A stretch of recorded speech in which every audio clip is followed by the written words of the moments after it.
हमारे साथ हैं समाजवादी पार्टी के सांसद छोटेलाल खरवार जी। सांसद जी, आप लोगों ने अभी काशीराम जी की जयंती मनाई, उन्हें भारत रत्न देने की भी मांग की, लेकिन मायावती को लिए नागवार गुजरा। उन्होंने कहा है कि ये समाजवादी पार्टी का छलावा है। बहन जी को मैं क्या कहूं, और जब मानवर कांसीराम जिंदा थे तो बाबा साहब के मार्गों पर चलने वाले, छत्रपति साहू जी के मार्गों पर चलने वाले मानवर कांसीराम जी थे, और दलितों के लिए, आदिवासियों के लिए, पिछड़ों के लिए बहुत अच्छा काम उन्होंने किया था। और वो असली पीडीए और बहुजन का काम वही करते थे, इसलिए हम लोगों के वो महान पुरुष हैं।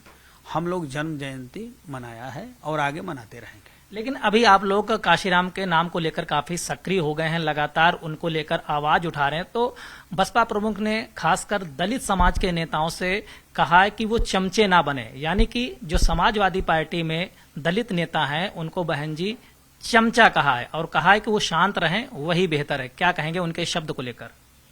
बहन जी को मैं कुछ नहीं कहूंगा, लेकिन इतना जरूर कहूंगा कि कोई चमचा नहीं होता है।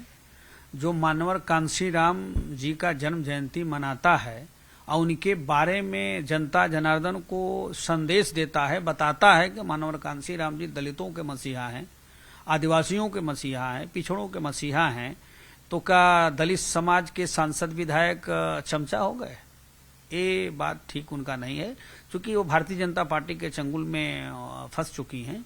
वो कुछ भी बोल सकती हैं, कह सकती हैं, वो भाजपा की बड़ाई कर सकती हैं। इसलिए दलित समाज हमारा, आदिवासी समाज, पिछड़े समाज के लोग जग गए हैं। अब पीडीए के साथ, समाजवादी पार्टी के साथ ही काम करेंगे, उनके साथ ही रहेंगे और सरकार भी बनाएंगे समाजवादी पार्टी का। बीजेपी के विधायक हैं एक सोनकर जी, उन्होंने अपने समाज को आगाह किया है कि अपर कास्ट उनका दुश्मन नहीं है, उनका दुश्मन वो लोग हैं जो संविधान को नहीं मानते हैं और शरिया को तवज्जो देते हैं। भारतीय जनता पार्टी के लोग खुद झूठ बोलते हैं और संविधान को नहीं मानते हैं। न तो जाति गणना भी करा रहे हैं, न तो महिला आरक्षण भी दे रहे हैं, जो कि पास हो चुका है लेकिन रोका गया है। ये भारतीय जनता पार्टी की झूठी राजनीति है। वो संविधान खत्म करना चाहते हैं। बाबा साहब को गृह मंत्री जी ने इसी सदन में किस प्रकार से बोला है, ये सब दुनिया जानता है, देश जानता है। इसलिए भारतीय जनता पार्टी अपने गिरेबान में झांके, वो दूसरे की बात क्या करेगी। कल सदन में अपने क्षेत्र की समस्याओं को लेकर एक गीत के माध्यम से आपने वहां पे अपनी बात रखी है, तो इस समय वो सोशल मीडिया पर काफी चर्चा का विषय बना हुआ है। अपनी उन समस्याओं को गीत के जरिए वहां पे प्रस्तुत करने का क्या मन में चल रहा था, क्या औचित था, क्या ये आपका संदेश था क्षेत्रवासियों के लिए? देखिए, हमारा संसदीय क्षेत्र रावसगंज सोनभद्र 5 राज्यों का जनपद सोनभद्र जिला है और बहुत पिछड़ा इलाका है। वहां पर आदिवासी गरीब लोग रहते हैं और अच्छी ट्रेन कोई नहीं है। इसलिए मैं कई बार पत्र लिखा माननीय मंत्री जी को, रेल मंत्री जी को, कि हमारे क्षेत्र का अच्छा विकास हो, रेल अच्छा मिले, कोई सुपर फास्ट ट्रेन मिले। लेकिन न मिलने के कारण से हम लोगों ने सोचा कि बार बार तो हम लोग लिखित दिया जाता है, सदन में बोला ही जाता है, इस बार गीत संगीत के माध्यम से उनको बताया जाए अपने क्षेत्र की समस्या।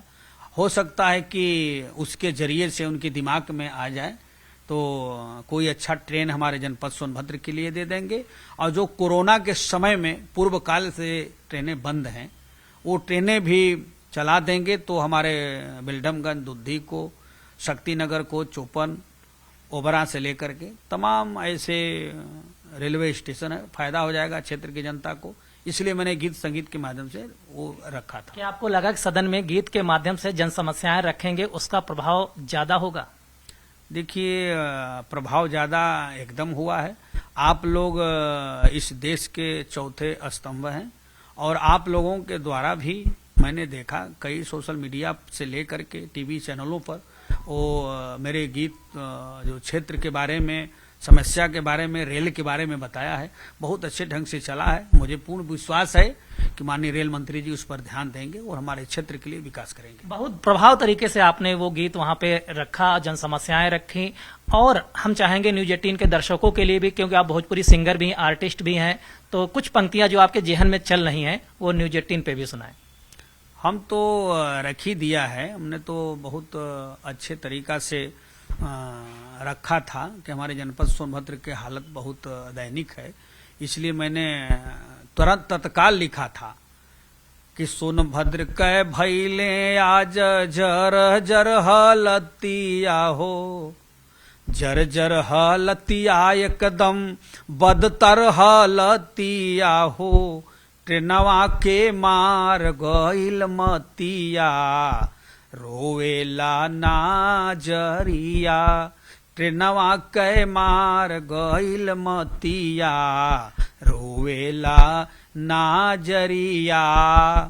चकिया नवगढ़ भभुआ में रेलगाड़ी कब आई, चकिया नवगढ़ भभुआ में रेलगाड़ी कब आई, मोगल सराय सुकृत सोनभद्र में कब जाही, बिल्डमगंज बिल्डमगंज दूधी में रेल के विपत्तिया हो, रेल मंत्री साहब जी के लिखी खूब पतिया हो, रेलवा के मारल बा मतिया रोवेला नाजरिया, मंत्री जी के मारल बा मतिया रोवेला नाजरिया। धन्यवाद। शुक्रिया हमसे बात करने के लिए। ये थे हमारे साथ समाजवादी पार्टी के सांसद छोटेलाल खरवार, जिन्होंने भोजपुरी गीत के माध्यम से सदन में अपनी क्षेत्र की जनसमस्याओं को पटल पर रखा, जिसकी चर्चा आज देश भर में हो रही है। वीडियो जर्नलिस्ट सोनू मंडल के साथ संदीप पांडे, न्यूज 18 दिल्ली।